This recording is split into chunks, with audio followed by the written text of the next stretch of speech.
Hello students. व्यंजन संधि हमारी चल रही है। 3 संधि में आपको करवा चुकी हूँ व्यंजन में इष्टुत, स्तुत और जशतु। 4th संधि है पर सवर्ण और इसके बाद में है एक मुंह अनुस्वार। ये आपकी 5 संधियां हैं व्यंजन संधि में। पर सवर्ण संधि यह भी एक इम्पोर्टेंट संधि है। इसका सूत्र होता है अनुस्वारस्य यही पर सवर्ण है। इसका मतलब होता है कि अनुस्वार के बाद आने वाले शब्द पर सवर्ण होता है। अब इसका नियम देखें, रूल देखें। अपदांत, अपदांत मतलब होता है पूर्व पद। पूर्व पद मतलब जब हम संधि विच्छेद करते हैं ना, तो 2 पद होते हैं, पूर्व पद और उत्तर पद। ठीक है, तो जो पूर्व पद होता है उसमें अनुस्वार, यदि पूर्व पद में अनुस्वार है तो उसके बाद कोई भी व्यंजन हो तो अनुस्वार के स्थान पर व्यंजन वर्ग का 5वां वर्ण होता है। किसका? व्यंजन वर्ग का। ये जो नियम है ये हम एग्जाम्पल करेंगे, उससे आपको और अच्छे से समझ में आ जाएगा। 5वां वर्ण मतलब देखो, ये चार्ट मैं आपको हर संधि में बता रही हूँ, इस चार्ट को आपको लर्न करना है।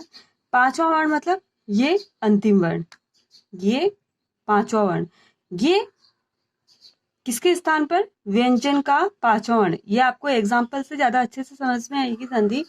एग्जाम्पल में देखें इसको। जैसे फर्स्ट हम एग्जाम्पल देखते हैं। जैसे फर्स्ट एग्जाम्पल हमारा है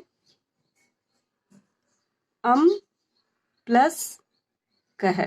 ये हमारा फर्स्ट एग्जाम्पल है। अब इसमें एग्जाम्पल में देखें, जैसे नियम में बता रखा है कि अपदांत पूर्व पद का अनुस्वार, तो अनुस्वार मतलब ये अनुस्वार। ठीक है, बाद यदि कोई भी व्यंजन हो, व्यंजन मतलब ये, तो अनुस्वार के स्थान पर व्यंजन वर्ग का 5वां वर्ण होता है। अनुस्वार के स्थान पर जो ये व्यंजन है, इस व्यंजन का 5वां वर्ण होगा, न कि इधर वाले पद का। पूर्व पद में जो अनुस्वार है उसके स्थान पर उत्तर पद का जो व्यंजन है उसका 5वां वर्ण होगा। अब देखें, यदि हम इसको देखें अलग अलग करें तो अ हमारे पास शब्द है ही सही। अब अनुस्वार के स्थान पर, अब यदि हम संधि शब्द लिखेंगे तो उसमें अनुस्वार का कोई यूज नहीं होगा। अनुस्वार के स्थान पर 5वां वर्ण होगा और व्यंजन कौन सा है हमारा? का, कै। तो हम कै वर्ग का ही 5वां वर्ण देखेंगे, तो हमारे कै वर्ग का 5वां वर्ण क्या है?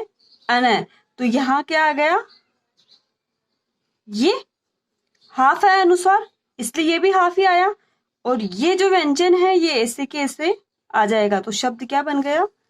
अंक है। आया समझ में? एक और एग्जाम्पल देखें इसका। एक और एग्जाम्पल में देखें, जैसे सिम धू। ठीक है, ये हमारा एग्जाम्पल है, सेकंड एग्जाम्पल। अब इसमें देखें, अनुस्वार है ये और ध है नेक्स्ट व्यंजन। अब यदि आपने ये चार्ट लर्न कर रखा है तो आपको समझ में आ जाएगा कि ध कौन से वर्ग का है? तय वर्ग का। तो तय वर्ग का 5वां वर्ण क्या हो गया? न। तो इस अनुस्वार के स्थान पर हमारे पास क्या आ जाएगा? न। हलंत वाला है तो हाफ आएगा और ये शब्द क्या बन गया? धू। संधि शब्द क्या हो गया? सिंधु। ऐसा समझे? अब ये तो ये जो पर सवर्ण संधि है इसमें 4 रूल है, 4 तरह के वर्ड बनेंगे। तो ये तो है हमारा फर्स्ट रूल, ये तो हो गए संधि विच्छेद। अब यदि आपके संधि शब्द आए और उसका हमको संधि विच्छेद करना है तो आप कैसे करेंगे? देखो, इसको करने का तरीका क्या होगा। जैसे हमारे पास शब्द आ गया कंटक है, ठीक है, ये हमारे पास शब्द है। अब हमको इसका संधि विच्छेद करना है तो हम इसको संधि विच्छेद कैसे करेंगे? ये मैंने आपको बता रखा है कि संधि विच्छेद किसका होगा? संधि विच्छेद कहां से होगा? जो हाफ शब्द है। तो हाफ शब्द है तो पहले तो ये देख लो कि हमारे पास पूरा शब्द क्या है? टका है। ठीक है, अब देखो शब्द क्या है? क, और हाफ क्या है? न। अब देखो आप, ट, ट जो वर्ग है उसी का ही 5वां वर्ण है न। ट, ठ, ड, ढ, न, उसी का ही है, उसी का ही है ना 5वां वर्ण। तो उसी का ही उसी व्यंजन का 5वां वर्ण होने पर यह कौन सी संधि हो गई? पर सवर्ण संधि। तो हमारा जो 5वां व्यंजन है उसके स्थान पर क्या आ जाएगा? अनुस्वार। ऐसा समझे? एक और देखें इसमें एग्जाम्पल। जैसे हमारे पास शब्द आ गया गुम्फित। ठीक है, तो पहले तो आप उत्तर पद लिखें हमेशा, संधि विच्छेद जब भी करें तो उसमें पहले उत्तर पद लिखें। तो यहाँ हमारे पास उत्तर पद है फित है। अब आपको समझ में आया ना कि ये चार्ट आपको याद करना सबसे ज्यादा जरूरी है। अब देखो फ फ कौन से व्यंजन का है? प फ ब भ म, इसमें आता है प, तो कौन से वर्ग का हो गया? प वर्ग का। और प वर्ग का ही ये क्या है? पांचवा वर्ण है। तो इस पांचवें वर्ण के स्थान पर क्या आ जाएगा? यहाँ पर अनुस्वार। आ गया समझ में? ये तो है इसका फर्स्ट रूल पर सवर्ण संधि का। अब इसमें सेकंड रूल क्या है पर सवर्ण संधि में? सेकंड रूल ये है इसमें कि जैसे ये जो शब्द हैं, जैसे अम है, सिम है, कम है, गुम है, इनका कोई अर्थ नहीं होता है, इनका कोई पर्टिकुलर अर्थ नहीं होता है, जिसमें तो हम अनुस्वार लगाएंगे।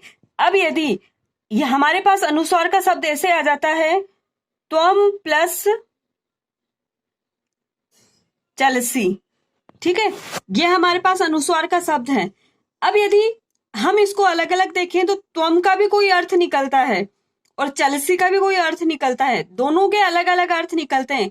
तो यदि जब दोनों शब्दों के अलग अलग अर्थ निकल रहे हैं तो उसमें हम ये नहीं करेंगे कि च कौन से वर्ग का शब्द है या च कौन से वर्ग का व्यंजन है तो उसका पांचवा वर्ण आएगा इस अनुस्वार के स्थान पर। नहीं, यदि दोनों शब्दों के अलग अलग अर्थ निकल रहे हैं तो वह जो संधि विच्छेद बनेगा या जो संधि शब्द बनेगा वह वैसा का वैसा ही बन जाएगा।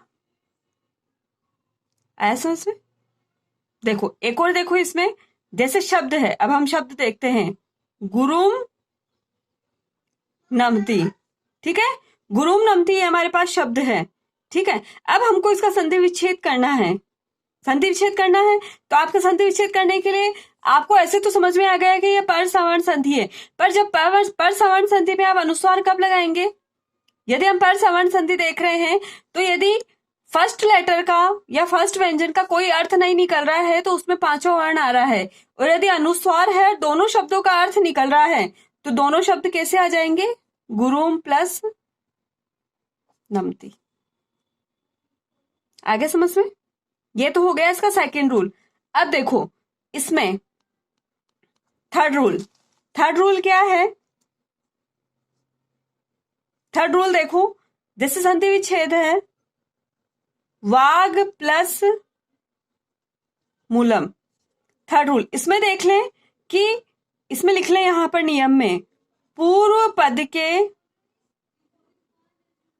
अंतिम व्यंजन को ही पांचवा वर्ण आदेश होना, ठीक है। अब इसमें नियम क्या है कि उसमें तो हम जिसका कोई अर्थ नहीं निकल रहा था उसमें हम नेक्स्ट जो व्यंजन है उसका पांचवा वर्ण लिख रहे थे अनुस्वार के स्थान पर। अब इस नियम के अनुसार क्या है कि पूर्व पद जो है, पूर्व पद का अंतिम व्यंजन मतलब ग, ठीक है, पूर्व पद का अंतिम व्यंजन मतलब ग, और इसका ही पांचवा व्यंजन आदेश होना, पांचवा वर्ण आदेश होना। अब देखो यदि ग है इसमें तो ग आपको पता है कि क वर्ग का किसका है? क वर्ग का है ग, क वर्ग का हो गया ग, तो क वर्ग का ग है तो क वर्ग का ही पांचवा वर्ण क्या होगा? है ना, तो इसके स्थान पर क्या आ जाएगा? वांग, और ये बन जाएगा मूलम। आगे समझे? एक और देखिए इसका, षड